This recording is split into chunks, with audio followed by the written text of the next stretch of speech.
یزید کا امام حسین سے جھگڑا تھا، علمی جھگڑا تھا، کوئی مسلکی جھگڑا تھا، عقیدے کا جھگڑا تھا، فقہ کا جھگڑا تھا، قرآن کی تفسیر پر اختلاف تھا۔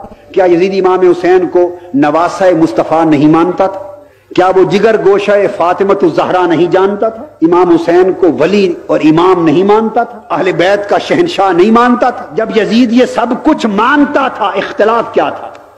اختلاف فقط سن لیں ایک ہی تھا۔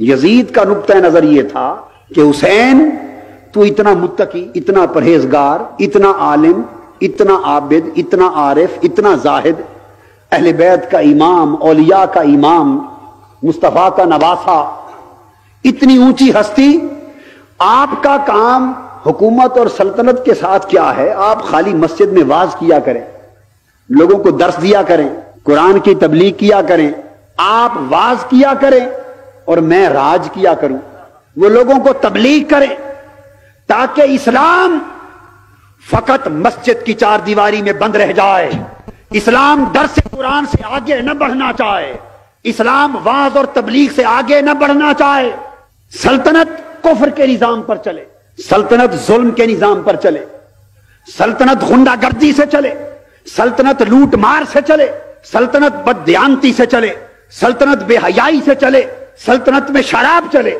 سلطنت میں زنا چلے، سلطنت میں جوا چلے، سلطنت میں ظلم چلے، سلطنت میں کفر چلے، سلطنت کافرانہ نظام پہ چلتی رہے اور حسین جیسے لوگ بھی زندہ رہیں، مگر یہ نظام حکومت کو چیلنج نہ کریں، نظام حکومت سے ٹکر نہ لیں، سیاست کے میدان میں قدم نہ رکھیں۔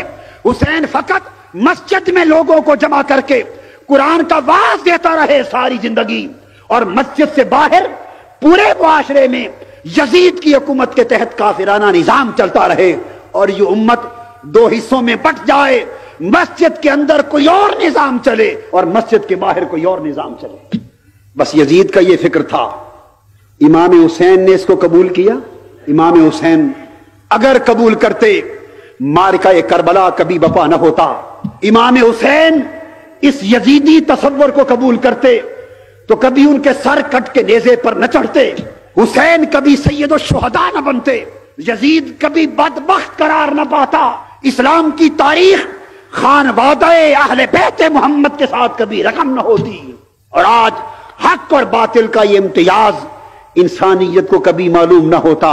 امام حسین نے یزیدی تصور کو رد کر دیا، فرمایا یزید میرے نانا فقط مسجد کے اندر بند رہنے والا دین لے کر تشریف نہیں لائے تھے، میرے نانا فقط واعظ اور تبلیغ والا دین نہیں لائے تھے۔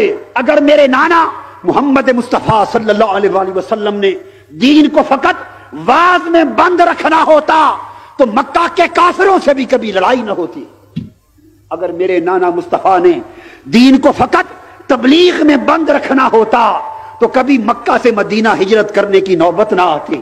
اگر میرے نانا نے دین کو فقط درس تک بند رکھنا ہوتا تو کبھی بدر کا معرکہ بپا نہ ہوتا، احد میں کبھی چہرہ مصطفیٰ زخمی نہ ہوتا، کبھی صحابہ کے تن بدن شہید نہ ہوتے، کبھی خندقیں نہ کھدتی، کبھی طائف کے بازاروں میں مصطفیٰ کے جسم لہو لہان نہ ہوتے، اور کبھی یہ خونی معرکے جو آقا دو جہاں کی پوری حیات مبارکہ میں وفا ہوتے رہے یہ نہ ہوتے۔ امام حسین نے یزید کے تصور کو رد کر دیا، فرمایا میں اس دین کی خاطر جو دین میرے نانا لے کے مبعوث ہوئے، میں اسے فقط مسجد کے منبر اور محراب تک محدود نہیں رکھنا چاہتا، میں کربلا کی ایک خونی داستان رقم کر کے قیامت تک کے مسلمانوں کے لیے فیصلہ کر دینا چاہتا ہوں کہ جو لوگ دین کو فقط تبلیغ میں بند کرنا چاہیں وہ جان لیں کہ یزید کے پیروکار ہیں، اور حسین کے پیروکار وہ ہیں کہ جو دین کا فقط واعظ نہیں بلکہ کربلا کی داستان رقم کرتے رہے۔ یزید اسلام کو فقط عقیدہ رکھنا چاہتا تھا، حسین اسلام کو عقیدے سے بڑھ کر نظام بنانا چاہتے تھے۔ یہ جنگ تھی۔ آج یہ فیصلہ ہمیں کرنا ہے کہ ہم یزیدی تصور پہ چل رہے ہیں یا حسینی تصور پہ چل رہے ہیں۔ قوم کس تصور پہ چل رہی ہے؟ یزیدی تصور پہ چل رہی ہے۔